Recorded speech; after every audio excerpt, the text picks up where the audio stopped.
नमस्कार विद्यार्थी मित्रांनो, स्वागत आहे आपलं इन्फॉर्मेशन अड्डा 24/7 या यूट्यूब चॅनलवर। आत्ताच्या व्हिडिओमध्ये आपण नगर परिषद भरती 2023 मध्ये जी जाहिरात आलेली होती, ज्यामध्ये विविध जागा भरल्या जात होत्या, त्यामधील आत्ता निकाल जो आहे तो प्रसिद्ध करण्यात आलेला आहे। तर हीच तुमच्यासाठी अतिशय महत्त्वाची आणि आनंदाची बातमी असणार आहे। त्याबद्दलच आपण आताच्या व्हिडिओमध्ये सविस्तर माहिती पाहणार आहोत। त्यासाठी तुम्ही हा व्हिडिओ शेवटपर्यंत पाहत राहा आणि जर तुम्हाला हा व्हिडिओ आवडला तर नक्की लाईक करा आणि अशाच प्रकारच्या रिक्रूटमेंट बद्दल माहिती घेण्यासाठी आपल्या या चॅनलला नक्की सबस्क्राइब करायला विसरू नका। आपलं टेलिग्राम चॅनल आहे इन्फॉर्मेशन अड्डा 24/7। त्या टेलिग्राम चॅनलची लिंक या व्हिडिओच्या डिस्क्रिप्शन बॉक्समध्ये देण्यात आली आहे। त्या ठिकाणी जाऊन तुम्ही टेलिग्राम चॅनल जॉइन करू शकता, म्हणजेच तुम्हाला वेगवेगळ्या रिक्रूटमेंट बद्दल देखील त्या ठिकाणाहून माहिती मिळत राहील। निकालासंदर्भात नगर परिषद प्रशासन संचालय यांच्याकडून एक प्रसिद्धी पत्रक प्रसिद्ध करण्यात आलेलं आहे, जे की 5 मार्च 2024 आणि नगर परिषद प्रशासन संचालनालय अंतर्गत महाराष्ट्र नगर परिषद राज्यसेवा संवर्गातील विविध पदे नामनिर्देशाने सरळ सेवेने भरण्याच्या अनुषंगाने महाराष्ट्र नगर परिषद राज्यसेवा गट क परीक्षा 2023 राज्यातील विविध परीक्षा केंद्रांवर दिनांक 25, 26, 27 आणि 28 ऑक्टोबर 2023 आणि 9, 22 व 24 नोव्हेंबर रोजी 3 सत्रामध्ये घेण्यात आलेली होती। तुमची जी परीक्षा आहे ती या दिवशी झालेली आहे अशी माहिती या प्रसिद्धी पत्रकात देण्यात आलेली आहे। टीसीएस कंपनीने तुमची परीक्षा घेतली होती आणि त्या अनुषंगाने टीसीएस कंपनीने संचालनालयास दिनांक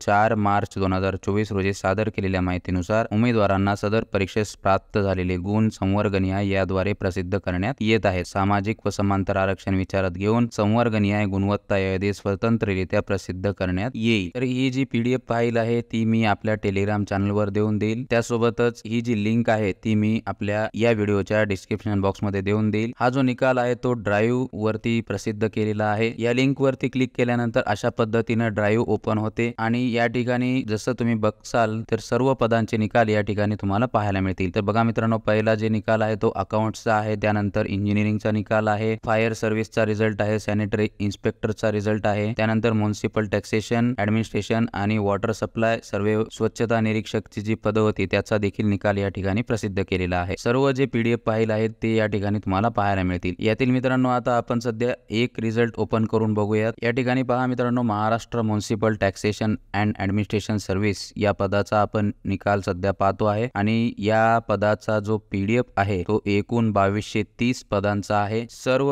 विद्यार्थ्यांचे गुण तुम्हाला या ठिकाणी पाहायला मिळतील। जसे पहा आता या ठिकाणी रोल नंबर आहे, नाव आहे, paper first score, marks after objection, त्यानंतर मार्क्स आफ्टर नॉर्मलायझेशन पेपर 1, त्यानंतर marks after objection paper 2 score आणि त्यानंतर marks after normalisation paper 2 score आणि टोटल स्कोर या ठिकाणी देण्यात आलेला आहे पेपर 1 प्लस पेपर 2। अशा पद्धतीने तुम्हाला दोन्ही पेपरचे मिळून या ठिकाणी सर्वात लास्टला मार्क्स पाहायला मिळतील। आता मित्रांनो, ही जी यादी लागलेली आहे ती प्रोव्हिजनल यादी लागलेली आहे। याच्यानंतर मित्रांनो फायनल यादी प्रसिद्ध होईल। त्याच्यानंतर मित्रांनो डॉक्युमेंट व्हेरिफिकेशन साठी कधी बोलवलं जाणार आहे याबाबत प्रसिद्धी पत्रक प्रसिद्ध केलं जाईल आणि त्यानंतर तुमचं सिलेक्शन होणार आहे। तर या पीडीएफ मध्ये सर्व विद्यार्थ्यांची नावे आहेत ज्यांनी या पदासाठी अर्ज केलेला होता नगर परिषद नगर संचालनालय विभागासाठी। त्या सर्व विद्यार्थ्यांची नावं या लिस्ट मध्ये प्रसिद्ध करण्यात आलेली आहे। तुमच्या जवळील भाऊ बहीण मित्र मैत्रीण कोणी जर असतील तर त्यांच्यापर्यंत ही माहिती नक्की पोहोचवा की त्यांचा जो निकाल आहे तो या ठिकाणी प्रसिद्ध करण्यात आलेला आहे। तर मित्रांनो, ही जी पीडीएफ ची लिंक आहे मी आपल्या या व्हिडिओच्या डिस्क्रिप्शन बॉक्स मध्ये देऊन देईल। त्यासोबतच आपल्या टेलिग्राम चॅनलवर लिंक देऊन देईल। त्या ठिकाणी जाऊन तुम्ही सविस्तर ज्या पदासाठी अर्ज केलेला होता त्या पदाचे प्राप्त झालेले गुण तुम्हाला पाहता येतील। तर मित्रांनो, तुम्हाला हा व्हिडिओ कसा वाटला हे कमेंट बॉक्स मध्ये नक्की सांगा आणि अशाच प्रकारच्या इतरही रिक्रूटमेंट बद्दल माहिती संदर्भात आपल्या या चॅनलला नक्की सबस्क्राइब करायला विसरू नका। धन्यवाद।